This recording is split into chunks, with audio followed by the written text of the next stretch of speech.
మంచిది.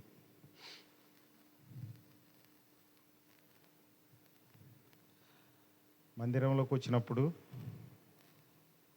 మనసు ఇక్కడే పెట్టండి, ఎక్కడో పెట్టమాకండి. ఎందుకంటే ఉండే కొద్దిసేపే, గడిపేది కొద్ది నిమిషాలే గనక వాక్యం మీద ధ్యాస ఉంచాలి, ధ్యానం చేయాలి. తపస్సు అంటారు తెలుసా? దీన్ని తపస్కాలం కూడా అన్నారు. ఏ కాలం అంట? తపస్కాలం. అంటే 40 దినాలు 24 గంటలు ఆహారం నీరు ఏమి ముట్టుకోకుండా తపస్సు. అది పూర్వీకులు చేశారు. మనం కూడా చేస్తే బాగుండు, ఆ శక్తినిస్తే బాగుండు. దేవుని నామానికి మహిమ కలుగును గాక. 5వ రోజు ఈ సిలువను గూర్చిన ధ్యానములలో నాకు ఇవ్వబడిన మూలపాఠం ఆదికాండము 22వ అధ్యాయము మొదటి మాటలు 1-2. ఆదికాండం 22వ అధ్యాయము మొదటి 2 మాటలు. ఆదికాండం 22వ అధ్యాయము 1-2 చదువమ్మా. ఆ సంగతులు జరిగిన తరువాత దేవుడు అబ్రహామును పరిశోధించెను. ఎట్లనగా ఆయన అబ్రహామా అని పిలువగా, ఎవరు పిలిచారు ఇన్ని? అక్కడ దేవుడు అని లేదే. ఆయన, అందరికీ అర్థం అవ్వాలి కదా.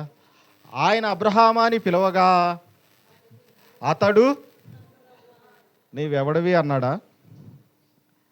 చిత్తము ప్రభువా నేను.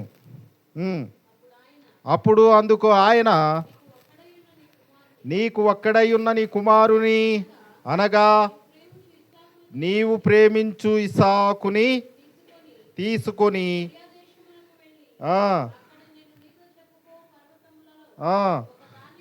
ఒకదాని మీద ఏం చేయమంటున్నాడు? నేను నీకు చూపించు పర్వతములలో ఒకదాని మీద నువ్వు ప్రేమించుచున్న నీ ఒక్కగానొక్క ఏకైక కుమారుడైన ఇస్సాకును నాకు ఏం చేయమంటున్నాడు? దహన బలి. బలివేరు, దహన బలివేరు. బలివేరు. బలి అంటే చంపటం, 2 ముక్కలుగా చేయడం. బలిచ్చిన దాన్ని దహనం చేయాలి, అంటే అగ్నిలో కాల్చాలి. అది దహన బలి. బలి అడగల, బలిచ్చి దాన్ని మళ్ళీ అగ్నిలో చంపబడిన దానిని అగ్నిలో కాల్చాలి. దేవుని నామానికి మహిమ కలుగును గాక. హల్లెలూయా. మనం ముఖ్య పాఠం ఏంటయ్యా అంటే ఇప్పుడు దహన బలి. ఏ బలి? దహన బలి. అబ్రహామును దేవుడు పరీక్షించటం కోసం, పరిశోధించటం కోసం దహన బలి అడుగుతున్నాడు. నీకున్న గొర్రె మేకలు, ఒంటెల గాడిదలో నుంచి, శ్రేష్టమైన వాటిలో నుంచి నాకు బలి అంట్లా. దేనిని అడుగుతున్నాడు? నీ కడుపున పుట్టిన, నీ గర్భవాసమున పుట్టిన నీ ఏకైక కుమారుణ్ణి. ఏకైక కుమారుడేనా? అబ్రహాంకి ఒక్కడేనా కుమారుడు? అప్పటికి ఇంకొక ఆయన ఉన్నాడు, ఇస్మాయేలు. దేవుని నామానికి మహిమ కలుగును గాక. హల్లెలూయా. కానీ ఏకైక కుమారుడు అంటున్నాడు. ఎందుకని?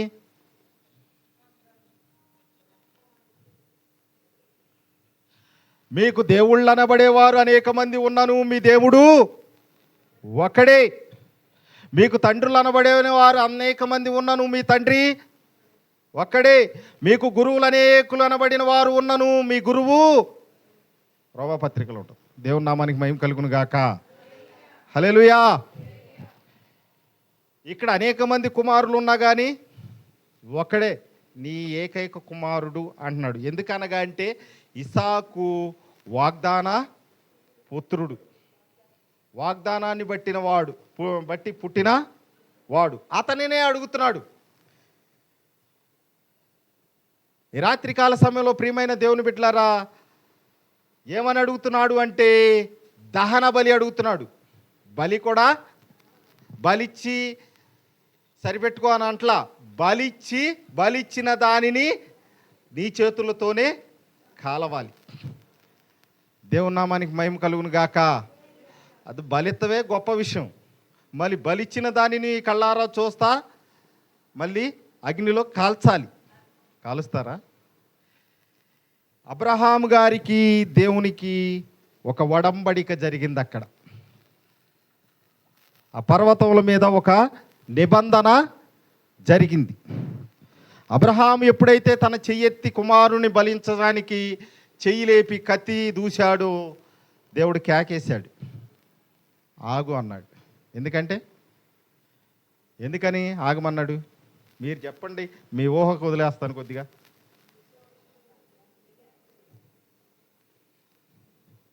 ఏంటో అన్నారు మణిమ గారు. దేవుని నామానికి మహిమ కలుగును గాక. మీ ఊహకు వదిలేశా.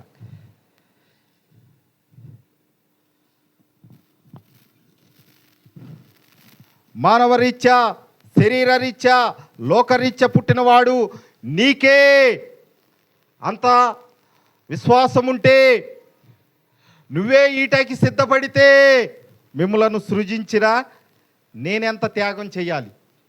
దేవుని నామానికి మహిమ కలుగును గాక. హల్లెలూయా.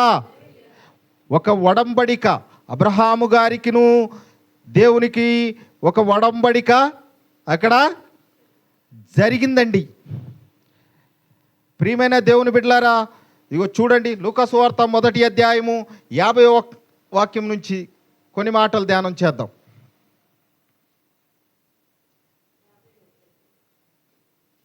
50వ వాక్యాన్ని చూడమ్మా. 1వ అధ్యాయం చాలు. ఆయనకు భయపడు వారి మీద ఆయన కనికరము ఎన్ని తరములు అన్నాడు? 3-4 తరములు అన్నాడా?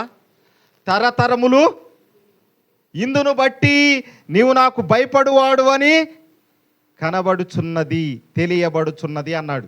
ఎందును బట్టి? కొడుకు నీయటానికి కూడా, కుమారుని నీయటానికి కూడా సిద్ధపడ్డాడు గనక ఇందును బట్టి అన్నాడు. 54వ వాక్యం లూకా సువార్త 1వ అధ్యాయంలోని 54. అబ్రహామునకున్న అతని సంతానమునకును ఎప్పుడు వరకంట? అబ్రహాముకును అతని సంతానమునకును యుగాంతరము వరకు తన కనికరము చూపి జ్ఞాపకము చేసుకొందునని మన పితరులతో సెలవిచ్చినట్లు ఆయన తన సేవకుడైన ఇశ్రాయేలునకు సహాయము అబ్రహామునకును అతని సంతానమునకు ఎప్పుడు వరకు ప్రమాణం చేశాడంట? ఈ ఆకాశము భూమి ఉన్నంత వరకు ప్రమాణం చేశాడంట. ఏమని? ఇది ఏం కొండమ్మ, అది ఏం పర్వతం అన్నారు?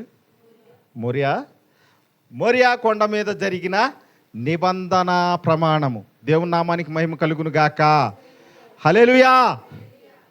అబ్రహాం, నీ విశ్వాసం గొప్పది, నీ నిరీక్షణ గొప్పది, నీ నమ్మకము, దేవుని పట్ల నువ్వు చూపుతున్న భయభక్తులు గొప్పవి గనక ఇవ్వవలసింది నీ కుమారుణ్ణి కాదు, మరెవరిని?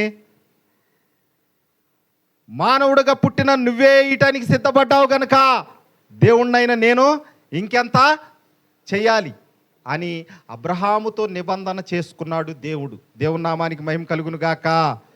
ఊరకనే ఆయన విశ్వాసులకు తండ్రి అయిపోలా. నేనేదో చెబుతున్నానని గొప్పవాడిని అని కాదు, చెప్పలేని వారు తక్కువవారని కాదు. ఈ సువార్త సర్వలోకమునకు, సర్వసృష్టికి, పేదలందరికీ పరిపూర్ణంగా ప్రకటింపబడినప్పుడే ఆయన వస్తాడు. మనకు సరిపడా బోధించేసి, మనకు కావలసిన దాన్నే బోధించేసుకొని మిగతా దాన్ని అలా పెట్టేసుకుంటే ఎప్పుడు ఈ పరిశుద్ధ గ్రంథం పూర్తయ్యేది? దేవుని నామానికి మహిమ కలుగును గాక. ఈ రాత్రి కాల సమయంలో ప్రియమైన దేవుని బిడ్డలారా, అబ్రహామును జ్ఞాపకం చేసుకున్నాడు దేవుడు. ఏం జ్ఞాపకం చేసుకున్నాడు? అబ్రహాముని జ్ఞాపకం చేసుకున్నాడు. చూడండి, ఇక్కడే 75వ వచనం నుంచి చదవండి. మొదటి అధ్యాయం లూకా సువార్త 75 నుంచి.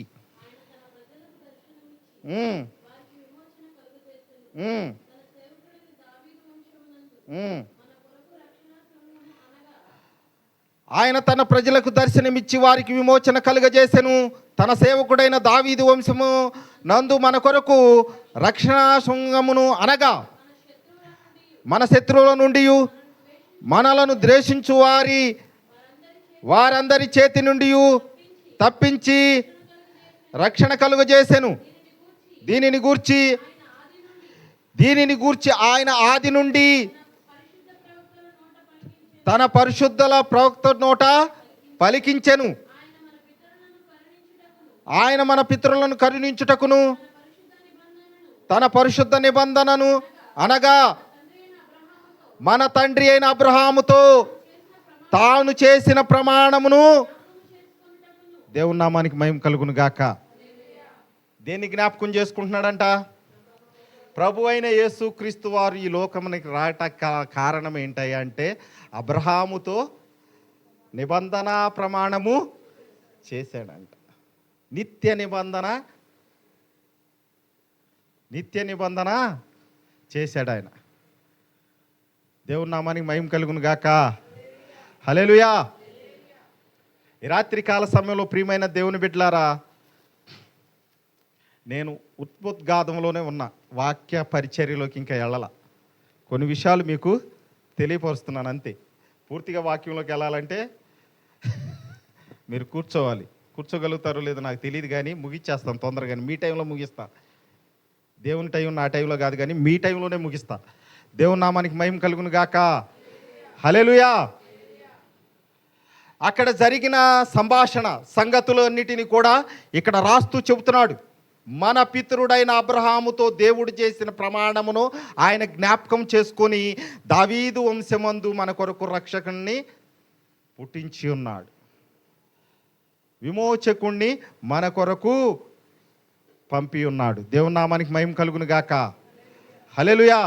ఈ రాత్రికాల సమయంలో ప్రియమైన దేవుని బిడ్డలారా, ఒక మనుషునికి దేవునికి నిబంధన జరిగింది. దేవుడు ఒక మనిషితో ప్రమాణం చేశాడు. ఇవ్వవలసింది నీ కుమారుణ్ణి కాదు, నీవే సిద్ధపడ్డావు. నరరూపధారిగా మానవావతారముగా ఏ ఆధారము లేని స్థితిలో నువ్వు మానవుడిగా జన్మించి నీకొక్కగానైనా ఒక కుమారుణ్ణి, ఏకైక కుమారుణ్ణి ఇయటానికి నువ్వే సిద్ధపడితే నేనెంత చేయాలి? దేవునికి ఆలోచన వచ్చేసి అబ్రహామును అక్కడ ఆపేశాడు. ప్రమాణం చేశాడు. నీకు వాగ్దానం చేస్తున్నా, నీకు ప్రమాణం చేస్తున్నా, యుగాంతము వరకు కూడా నిన్నును నీ సంతానాన్ని జ్ఞాపకము చేసుకుంటా, మీకు రక్షణ కలుగు చేస్తా, విమోచన కలుగు చేస్తానని ప్రమాణం చేసిన దేవుడు ఆయన. దేవుని నామానికి మహిమ కలుగును గాక. హల్లెలూయా. ఈ ప్రమాణ నిమిత్తమయ్యే ప్రభు అయిన యేసుక్రీస్తు వారు ఈ లోకానికి రావలసి ఉన్నది.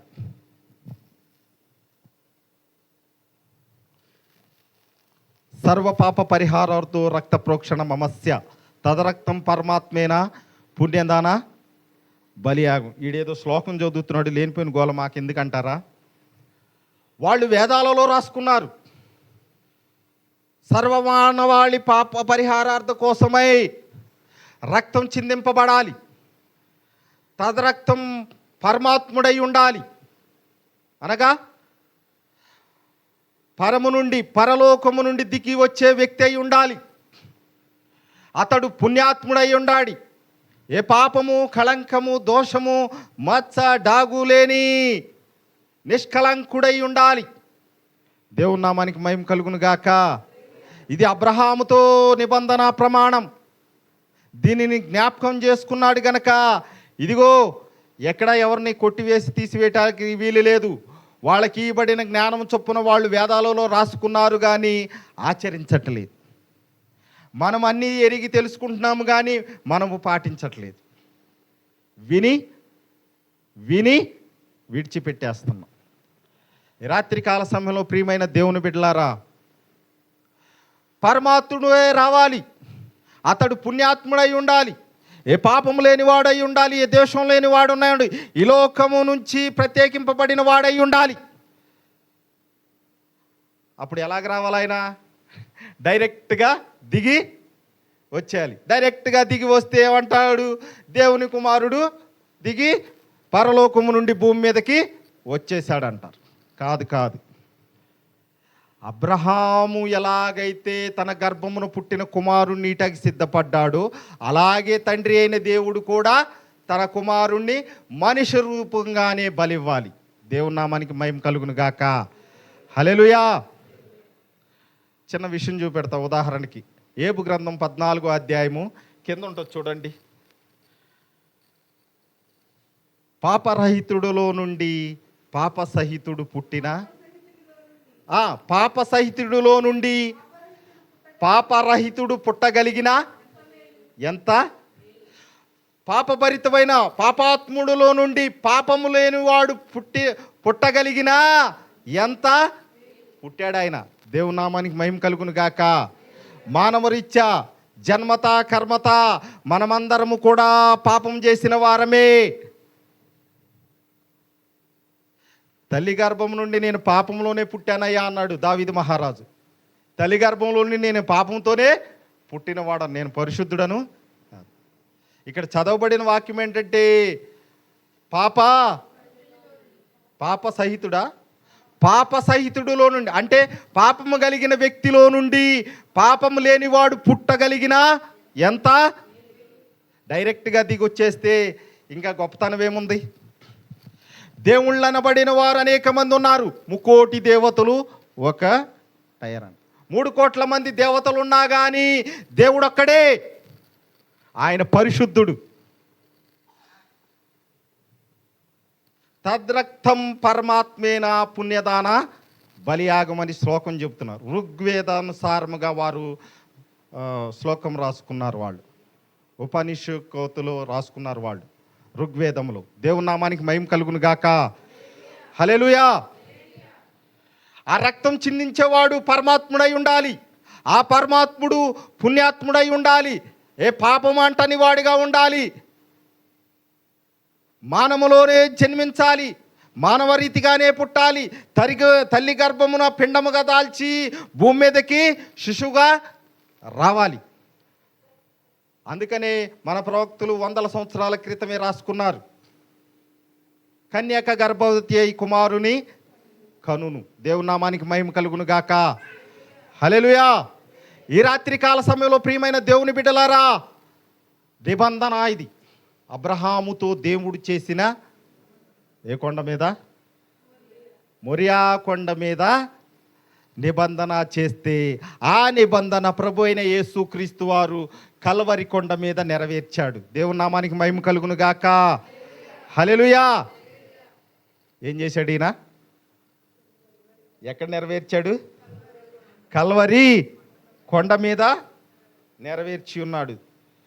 ఈ రాత్రి కాల సమయంలో ప్రియమైన దేవుని బిడ్డలారా, దేవుని వాక్యం సెలవిస్తుంది. చిరిగిపోతుంది కూడా, ఒకసారి చదువుతారా? వేదానుసారమైన వేద బుక్కుల్లో నుంచి తీయబడింది ఇది. ఈ రాత్రి కాల సమయంలో దేవుడు మాట్లాడుతున్నాడు. దైవమే మానవ రూపం దాల్చి రక్తం చిందించాలి. మానవాళి పాప పరిహారార్థమై భూమి మీద ఏ బలి జరిగినా కానీ, ఏ యజ్ఞం జరిగినా కానీ పాప పరిహారము జరగట్లా, పాపాలు తీసివేయబడట్లా. మరి ఎలాగా అంటే దేవుడే మనుష్యవతారిగా భూమి మీదకి దిగి రావాల్సి ఉన్నది. దేవుని నామానికి మహిమ కలుగును గాక. అందుకనే మనుష్య కుమారుడు అని రాయబడి ఉంటుంది. నశించిన దానిని వెదకి రక్షించుటకు మనుష్య కుమారుడు ఈ లోకమునకు మనుష్య కుమారునిగానే రావాల్సి వచ్చి ఉన్నది. ఆయన దైవత్వము దేవదూతల పోలిక చొప్పున రాలేదు. ఆయన మహిమను విడిచిపెట్టి మానవునిగా మట్టి రూపం దాల్చుకొని భూమి మీదకి వచ్చాడు ఆయన. ఈ రాత్రికాల సమయంలో ప్రియమైన దేవుని బిడ్డలారా, వీళ్ళు రాస్తున్నారు కదా, ప్రజాపతి యజ్ఞమును రాసుకున్నారు. ప్రజలందరి కోసం ఒకడు యజ్ఞమైపోవాలి, మరణము పొందాలి. ఎవరా వ్యక్తి? అందరూ దేవతలు అనబడిన వారందరూ కూడా బలులు కోరుకున్నారు, అర్పణలు కోరుకున్నారు. కానీ మనుషుల కోసం చనిపోయిన ఏ ఒక్క దేవుడు దేవత కూడా భూమి మీద లేడు. మన కొరకు బలి అయిపోయిందల్లా ప్రభు అయిన యేసుక్రీస్తు నామధేయ. దేవుని నామానికి మహిమ కలుగును గాక. హల్లెలూయా. ఇదిగో ఆ రూపానికి యేసుక్రీస్తు అని పేరు పెట్టబడింది. యేసు అనగా రక్షకుడు, క్రీస్తు అనగా అభిషేక్తుడు. రక్షకుడిని అభిషేకించి భూమి మీదకి పంపించాడు నరావతారిగా, మనుష్య రూపముగా, మానవుడిగా. నశించిన దానిని వెదకి రక్షించుటకు మనిషి కుమారుడు ఈ లోకానికి ఎక్కడి నుంచి వచ్చాడు? ఆయన ప్రజాపతి యజ్ఞం 2026 సంవత్సరాల క్రితం భూమి మీద మహాయజ్ఞం జరిగింది. అది ఏంటయ్యా అంటే, ప్రజలందరి కోసం ఆయన ఆఖరి బొట్టు వరకు కూడా యాగమైపోయాడు. ఆయన కల్వరి గిరి మీద 3 మ్రేకుల మీద వేలాడుతూ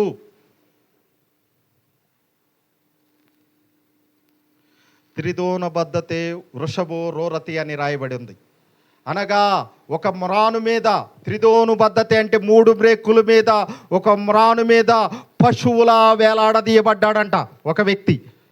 వీళ్ళు ఋగ్వేదంలో రాసుకున్నారు. దేవుని నామానికి మహిమ కలుగును గాక. హల్లెలూయా. ప్రియమైన దేవుని బిడ్డలారా, ఈ రాత్రికాల సమయంలో ఆ ప్రజాపతి ఎవరనగా ప్రభు అయిన యేసుక్రీస్తు వారే మన కొరకు బలి పశువుగా కల్వరి గిరి మీద, కపాల స్థలమని గొల్గోతా కొండ మీద, ఎక్కడ మొరియా పర్వతం మీద వాగ్దానం చేయబడిందో, ఎక్కడ మొరియా పర్వతం మీద ప్రమాణం చేయబడిందో, నిబంధన చేయబడిందో, ఆ నిబంధనను ఇదిగో కల్వరి కొండ మీద, గొల్గోతా కపాలం అనే స్థలం మీద, ఆ కల్వరి గిరి మీద ఆయన సిలువ మాను మీద నెరవేరుస్తున్నాడు. అబ్రహాముతో చేసిన నిబంధనను ఆయన జ్ఞాపకం చేసుకున్నాడు. దేవుని నామానికి మహిమ కలుగును గాక. హల్లెలూయా. ఎందుకు అనరే? నువ్వేదిచ్చినా, ఏ బలి చేసినా, ఏ యజ్ఞం చేసినా కానీ నీ నా పాపములు పోవట్లా. అది పరిశుద్ధుడి రక్తం చేతే కడగబడాలి. అతడు ఏ దోషం లేనివాడు, ఏ పాపం లేనివాడై ఉండాలి. అందుకనే యోబు గారు తన గ్రంథంలో రాసుకుంటున్నాడు, పాప సహితుడిలో నుండి పాపరహితుడు పుట్టాడు ఆయన. దేవుని నామానికి మహిమ కలుగును గాక. హల్లెలూయా. ఈ రాత్రికాల సమయంలో ప్రియమైన దేవుని బిడ్డలారా, సిలువను గూర్చిన వార్త కొన్ని సంవత్సరాల క్రితం నుంచి వింటున్నావు, కానీ ఏమన్నా బుర్రకెక్కుతుందా? ఆలోచిస్తున్నారా? ఎప్పుడైనా నేను వాక్యానికి నిలబడినప్పుడు ఈ మాట అడగండి. పాప సహితమైన జీవితంలో నుంచి, అంటే పాపము కలిగిన వాణిలో నుండి పాపము లేని వాడు పుట్టాడు అన్నారు కదా, ఎట్లా అని అడగండి. దానికి చెప్తా. లోగడ ఒకసారి చెప్పున్నాను, మళ్ళీ ఒకసారి గుర్తు చేస్తాం, మర్చిపోయాము. మరి గుర్తు పెట్టుకొని అడగండి నన్ను. దేవుని నామానికి మహిమ కలుగును గాక. హల్లెలూయా. ఆ వాక్యాన్ని కూడా గుర్తుపెట్టుకోండి. యోబు గ్రంథం 14వ అధ్యాయము 4వ వాక్యాన్ని అది గుర్తు చేయండి. ఒకసారి చెప్తా మీకు. ఈ రాత్రి కాల సమయంలో ప్రియమైన దేవుని బిడ్డలారా, ప్రజాపతి యజ్ఞం అయిపోయాడు. అగ్ని అనగా దేవుడు. ఏ మనుషుడు కూడా తండ్రిని చూచి, మోషే గారు కూడా ఆశపడ్డాడు, నీ సన్నిధంతా నాతో చూపి, నీ మంచితనం అంతా, నీ కరుణ కష్టాక్షాలన్నీ కూడా నాకు చూపెడుతున్నావు, కానీ నీ ముఖం ఒక్కసారి నాకు, నీ ముఖ దర్శనం చేస్తే చాలు, నా జన్మ ధన్యం అన్నాడు ఆయన. వద్దులే మోషే, నన్ను చూసి బతికినవాడు ఎవడు కూడా లేడు, కాదుకూడదు, నేను చూడాల్సిందే అన్నాడు ఆయన. నువ్వు నన్ను చూడలేవు మోషే, అదిగో ఆ బండ సందులో నుంచి చూడగలిగితే చూడన్నాడు. కానీ ఆ మహిమకు, ఆ తేజస్సుకు ముఖం చూడలేకపోయాడు, కానీ ఆయన వీపుని చూశాడు. అందుకనే వాళ్ళు అగ్నిని దేవతలుగా పూజించి యజ్ఞం చేస్తారు. వాళ్ళు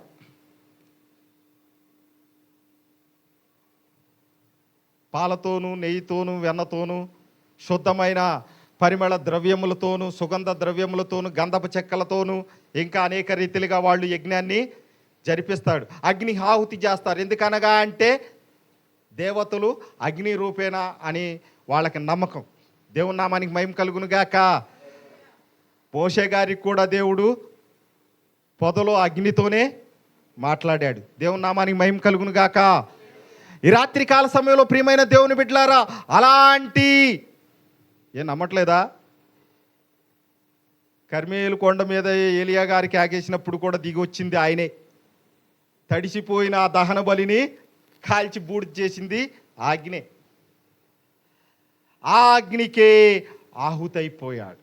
ఇక్కడ అబ్రహాము గారేమో తండ్రి అయిన దేవునికి సాదృశ్యమైతే ఇసాకు గారేమో కుమారుడైన యేసుక్రీస్తు వారికి సాదృశ్యంగా చూడాలి. దేవుని నామానికి మహిమ కలుగును గాక. ఈ రాత్రి కాల సమయంలో ప్రియమైన దేవుని బిడ్డలారా, ఆ తండ్రి అయిన దేవునికి, అగ్నిదేవునికి ఆయన తనకు తానుగా అర్పణగాను బలిగాను ఆహుతి అయిపోయాడు. ఎక్కడ? గొల్గోతా, కపాలము అనబడిన స్థలమున, కల్వరిగిరి మీద యాగమైపోయాడు ఆయన. దేవుని నామానికి మహిమ కలుగును గాక.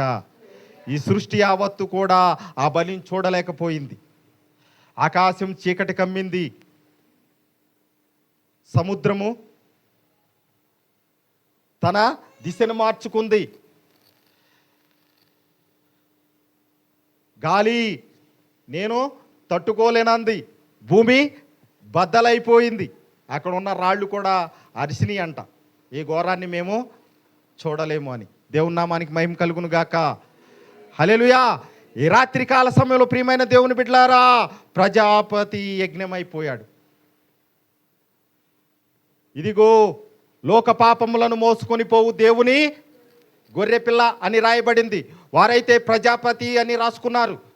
మనకైతే లోక పాపములను మోసుకొని పోవు దేవుని యోహాను సువార్తలో ఉంటుంది. ఈ రాత్రి కాల సమయంలో ప్రియమైన దేవుని బిడ్డలారా, దేవుడు అనేక రీతిలుగా మనల్ని హెచ్చరించుచున్నాడు.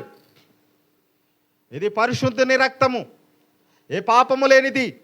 అందుకనే యేసు రక్తములోనే జయమంటున్నారు. నీకు రోగం వచ్చినా యేసు రక్తమే, బాధ వచ్చినా యేసు రక్తమే, నీకు జయం వచ్చినా యేసు రక్తమే, నువ్వే పని పూనుకున్నా యేసు రక్తంలో, యేసు నామములోని. దేవుని నామానికి మహిమ కలుగును గాక. అన్ని నామములకు పైనామం ఆయన నామమే. ఈ లోకంలో ఎంతమంది దేవుళ్ళు దేవతలున్నా కానీ వారెవరూ కూడా ప్రజల కోసం ప్రాణం పెట్టిన వారు కానే కాదు. పితరులు ఆయన రాకడ నిరీక్షణ కోసం ఎదురు చూసి రాశారు. ఆయన వచ్చిన తర్వాత ఆయన శిష్యులకు అప్పచెప్పాడు. అదేమిటయ్యా అంటే, మీరు సర్వలోకమునకు సర్వ సృష్టికి వెళ్ళి నా సువార్తను ప్రకటించండి. నమ్మి బాప్తీసం పొందినవాడు రక్షింపబడును, నమ్మని వానికి శిక్ష. మనకేం అప్పచెప్పాడు? ప్రవక్తలకేమో నిరీక్షణ కలిగిన ఆయన రాకను గూర్చి చెప్పాడు. శిష్యులకేమో రక్షణ సువార్తను అప్పచెప్పాడు. మనకేం అప్పచెప్పాడు? దేవుని నామానికి మహిమ కలుగును గాక. హల్లెలూయా. టీవీ ముందు కూర్చొని అమ్మ కొద్దిగా అది తీసురావే తల్లా అంటే దాని మొహం నుంచి ఎటు మొహం తిప్పరు. మరి దేవుని మందిరానికి వచ్చి మాత్రం ఎందుకనో తలకాయలు గిరా గిరా గిరా గిరా తిరిగిపోతూ ఉంటాయి. ఎందుకని? దేవుని వాక్యాన్ని వినటానికి వాడు ఇష్టపడ్డు, వాడు వినడో మిమ్మల్ని విననీయుడు. ఎవడాడు? ఓ ఈ సర్ప సంతానమా? మనం దేవుని సంతానం, సర్ప సంతానం కాదులే. ఈ రాత్రి కాల సమయంలో ప్రియమైన దేవుని బిడ్డలారా, అట్టి బలిని, అట్టి యాగమును దేవుడు అంగీకరించాడు. దేనిని? పరిశుద్ధమైన బలిని. 30 సంవత్సరాలు తనను తాను పరిశుద్ధపరుచుకున్నాడు భూమి మీద తండ్రికి యాగం అవ్వటం కోసం. 3.5 సంవత్సరాలు తాను వచ్చిన పనిని గూర్చి ప్రకటన చేశాడు. ఆయన విశ్వసించలేదు, నమ్మను లేదు. ఇక్కడ లూకాసు వార్తలో 1వ అధ్యాయంలో చెప్పబడిన రీతిగా మన పితరుడైన అబ్రహాముకు చేసిన ప్రమాణ వాక్యమును, నిబంధనను ఆయన జ్ఞాపకము చేసుకుంటున్నాడు. అందుకనే మనము నిబంధన జనులు. అబ్రహాము నీతికి వారసులం, ఐగుప్తు దాటిన అనేకులం, మోషే బడిలో బాలురము, యేసయ్య వడిలో కృతార్థులం, ప్రియపుత్రులం, మనం నిబంధన జనులం. ఏ జనులం మనం? అబ్రహాము గారికి చేయబడిన నిబంధన జనులం మనం. భూమి మీద 3,000,000 దేవతలు ఉన్నారు, కానీ నీ కొరకు నా కొరకు ప్రాణం పెట్టిన దేవుడు, దేవత అనేవారు ఒక్కడు కూడా బలులు అర్పణలు తీసుకున్నారు వాళ్ళు నీ దగ్గర నుంచి. అవసరమైతే నీ ఒడిలో నీ సంఖలో ఉన్న చంటి పిల్లను బలి ఇమ్మన్నారే కానీ నీ కోసం బలి అయిపోయిన వారు ఒక్కరు కూడా లేరు. ఇప్పుడు చెప్పండి, మనకు అప్పచెప్పబడింది ఏంటి? ఆయన రాజ్య సువార్తను మనకు అప్పగించి ఉన్నాడు. ఆయన మరలా తిరిగి రాబోచున్నాడు భూమి మీదకి. మనం ప్రకటన చేయాల్సిందేంటి? ఇదిగో ఆయన మన కొరకు ఒక రాజ్యంను సిద్ధపరిచి ఉన్నాడు గనక ఆ రాజ్యానికి వెళ్ళడానికి కోసం నేనే మార్గమును, సత్యమును, జీవమునని మన కొరకు బలి అయి ఆ మార్గాన్ని ఏర్పరిచాడు గనక ఈ మార్గానికి రండి అని ప్రకటన చేయాలి. యేసు రాజుగా వచ్చుచున్నాడు, భూలోకమంతా తెలుసుకుంటాడు. ఎప్పుడు? మాకేం తెలుసయ్యా, చెప్తే చెప్పు లేకపోతే మానుకో అంటారా? ఆయన భూమి మీదకి మధ్య ఆకాశానికి రాబోచున్నాడు. వచ్చాడు ఒకసారి. దేనికోసం? మనలను మన పాపముల నుండి, ఆయనే తన ప్రజల పాపముల నుండి వారిని విడిపించును. మత్తయి సువార్తలో రాయబడి ఉంటుంది. దేవుని నామానికి మహిమ కలుగును గాక. హల్లెలూయా. విడిపించాడు, రక్షణ కలుగజేశాడు, వెళ్ళిపోయాడు. మీ కొరకు స్థలము సిద్ధపరచ వెళ్ళుచున్నానని, మళ్ళా వస్తున్నాను, నేనుండు స్థలములో మీరుండు లాగునా దానిని సిద్ధపరిచి వస్తానని వెళ్ళాడు ఆయన. ఈ లోక రాజ్యాలన్నీ ఆయన ముందరా,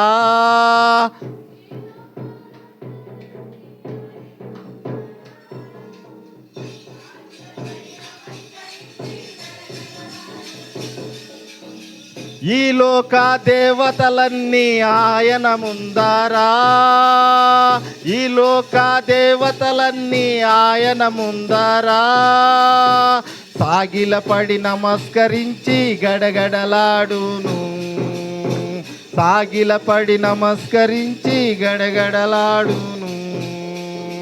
వంగని మోకాళ్ళన్నీ, వంగని మోకాళ్ళన్నీ యేసయ్య ఎదుట వంగిపోవును, యేసయ్య ఎదుట వంగిపోవును. యేసు రాజుగా వచ్చుచున్నాడు, భూలోకమంతా తెలుసుకుంటాడు. దేవుని నామానికి మహిమ కలుగును గాక. హల్లెలూయా. పసిబాలుడుగా, పరమాత్ముడుగా ఆయన పుట్టి ఉన్నాడు. నరావతారిగా భూమి మీదకి తల్లి గర్భమున జన్మించి నీ నా పాపముల కోసం బలి అవ్వటానికి వచ్చాడు. ఈసారి వచ్చి ఆయన అలా ఉండడు. ఎలా ఉంటాడు? ఇంకో మాట గుర్తు చేస్తున్నా, మొన్న చెప్పినట్టున్నా. శ్రీమద్ విరాట్ పోతులూరి వీరబ్రహ్మం గారి చరిత్ర, బ్రహ్మం గారి చరిత్ర, ఇది కూడా గుర్తుపెట్టుకోండి. ఆయన రాసుకున్నాడు, వీరభోగ వసంతరాయుడు ఒక ఆయన భూమి మీదకి రాబోతున్నాడు అని. ఇది కూడా అడగండి ఎప్పుడన్నా, వాక్యంలో చూపించి చెప్తాను మీకు. దేవుని నామానికి మహిమ కలుగును గాక. హల్లెలూయా. ఈసారి మామూలుగా ఉండదు. ఎలా వస్తాడట? సర్వసైన్య అధికారిగా వస్తాడు ఆయన. ఆయనకు సైన్యములకు అధిపతి అను యెహోవాను పేరు కలిగిన దేవుడు ఆయన. ఈసారి సైన్యాధికారముతో వస్తాడు ఆయన. ఆయన మధ్యాకాశమునకు వచ్చినప్పుడు ఆయన రక్తంలో కడగబడి సిద్ధపాటుగా ఉన్న నేను నిద్రించుతున్న వారితో సహా మధ్యాకాశానికి ఎత్తబడాలి. లేని ఎడల ఈ రాత్రి కాల సమయంలో ప్రియమైన దేవుని బిడ్డలారా, ఆయన రాజ్య సువార్తను తెలుసుకోవాలి. ఆయన రాకడ, రెండవ రాకడ సువార్తను తెలుసుకొని ఆ మార్గంలో గుండా వెళ్ళటానికి ఇదిగో ఆయత్తపడాలి.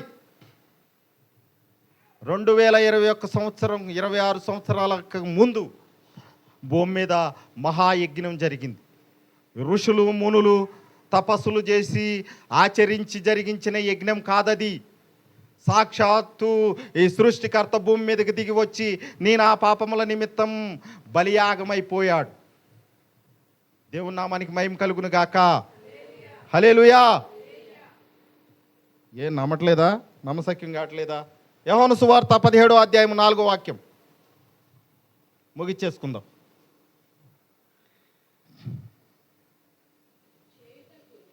చేయుటకు, యోహాను సువార్త 17వ అధ్యాయం 4వ వాక్యం.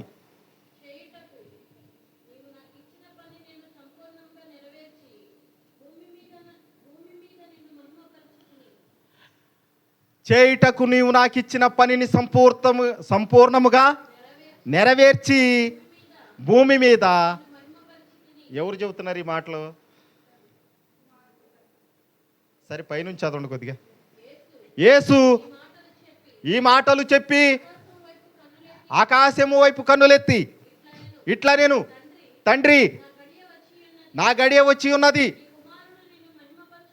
నీ కుమారుడు నిన్ను మహిమపరచునట్లు నీ కుమారుని కూడా మహిమపరచుము. నీవు నీ కుమారునికి ఇచ్చిన వారందరికీ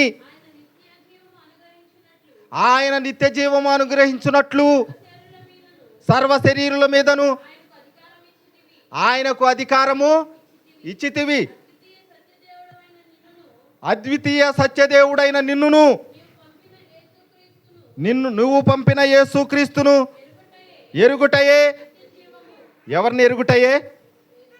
భూమి మీదకి మన కోసం, మన పాపాల పరిహారార్థ నిమిత్తం భూమి మీదకి వచ్చిన యేసుక్రీస్తే దేవుడని ఆ సత్యాన్ని నువ్వు ఎరుగుటయే నిత్య. అదే నీకు నిత్య జీవం, మరొకటి లేనే లేదు. చేయుటకు నీవు నాకు ఇచ్చిన పని నేను సంపూర్ణముగా నెరవేర్చి భూమి మీద నిన్ను నేను మహిమపరిచితిని. ఎక్కడ మహిమపరిచాడు ఆయన? తండ్రి, వీరేమి చేయుచున్నారో వీరు ఎరుగరు గనక వీరిని మహిమపరిచాడు. వీరు చేయుచున్న పని వీరికి తెలియట్లా.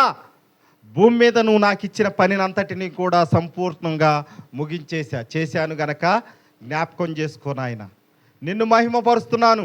వీరేమి చేయుచున్నారో వీరు ఎరుగరు గనక వీరిని. నిన్ను ఒక రాయి తీసుకొని కొడతాను, నన్ను క్షమిస్తావా?